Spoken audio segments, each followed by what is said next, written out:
So you invited me here to come and listen and clap for other kids and parents receiving gifts, right? Choma's father, Mr. Benedict, said as he drove Choma home from her school speech and prize giving day. I am very disappointed in you.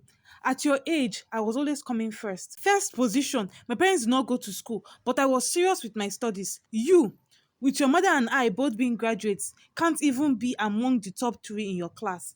I'm very ashamed of you. In fact, let me see you watching cartoons this holiday. What am I even saying? You are going to your grandma's house this holiday. Let me see how you not sit up. Fifth position out of 19 pupils. I'm very disappointed. Choma and her mother sat quietly and sadly in the car as Mr. Benedict ranted. Choma was the only child of her parents, and her father was extremely strict on her, demanding nothing short of excellence. She was made to recite all the countries in the world and their capitals at barely 5 years old.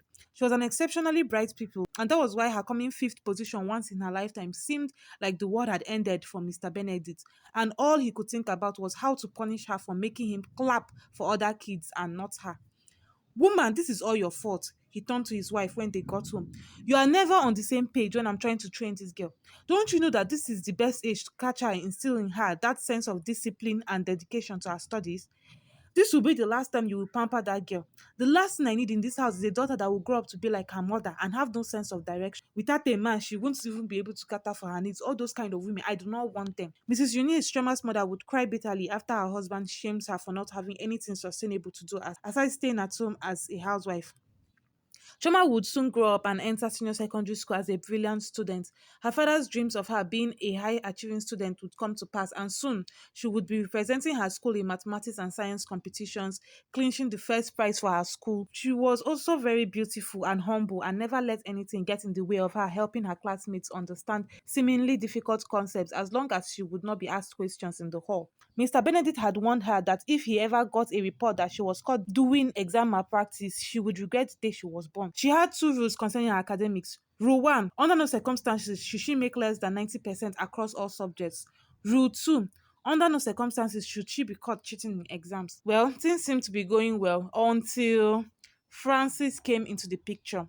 Now, Francis was a young lad from a neighboring secondary school who was equally as brilliant as Chama. They had both been presenting their secondary schools since their JS3. And now, in their penultimate year of secondary school, that is SS2, they had gotten used to competing against each other, with Choma always beating Francis and he coming second. They never really spoke or talked, as both seemed to be really reserved individuals. Until one day, both schools were contestants for a mathematics competition in a different state down west in Nigeria, and the schools had to lodge the students in a hotel room the evening before the competition.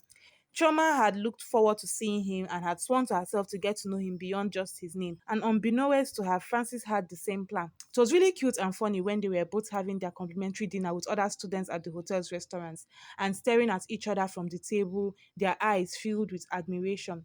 Frances smiled as Choma adjusted her hair a little, blushing. Frances came to where she sat with her friends, who fake coughed and excused the both of them while giggling. So, are you ready for the competition? Frances asked, taking her hands into his. His hands felt very soft and warm, which made Choma's heart skip a bit. Yes, are you? She replied, avoiding his gaze. Well, I will try my best, but I know you will beat me. They both laughed. What book is that? They didn't share that with us in our own school. Francis pointed at the small book that Chama was reading. Oh, it's just a little book on important formulas. Nothing much, like what's the formula for the area of a triangle? Wait, don't tell me. Francis tried to remember. Half base times height, right? Yes, she replied as they both giggled. You can have it, Chama offered. Go through it. You might find useful formulas for tomorrow's competition. Oh, thank you. They both smiled as they discussed. Soon, Choma was back in her room where she sat down, smiling to herself in the mirror and fake kissing her palm and talking to herself. She was like a proper woman who had just fallen in love for the very first time.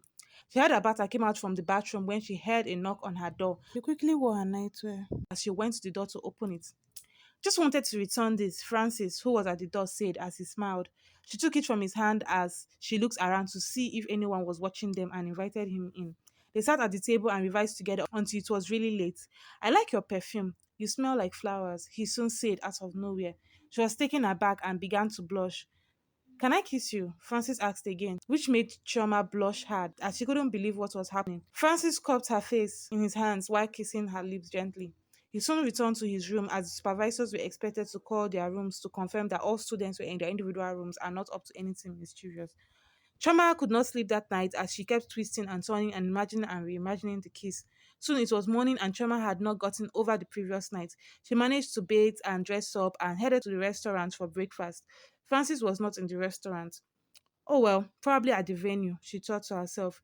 She got to the venue and was surprised to meet Francis, reading hard for the test.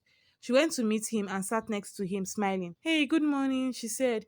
Francis looked at her with a straight face as he replied, Good morning. She was taken aback by his lack of enthusiasm and asked if it was all right. Yes, go and read for the competition. We'll talk later. He wrote his number on a paper and gave it to her. Let's talk when you get back to school. You can find a phone and call me. However, Choma felt uneasy with his coldness, and for the first time in practically forever, Francis, representing his school, beat Choma to the mathematics competition. Choma and her colleagues fell short and came fifth out of the six schools competing. Choma would get back to school and call the number only to realize it was an invalid number. Coming to the realization of Francis's true intentions and what awaited her at home, she wept.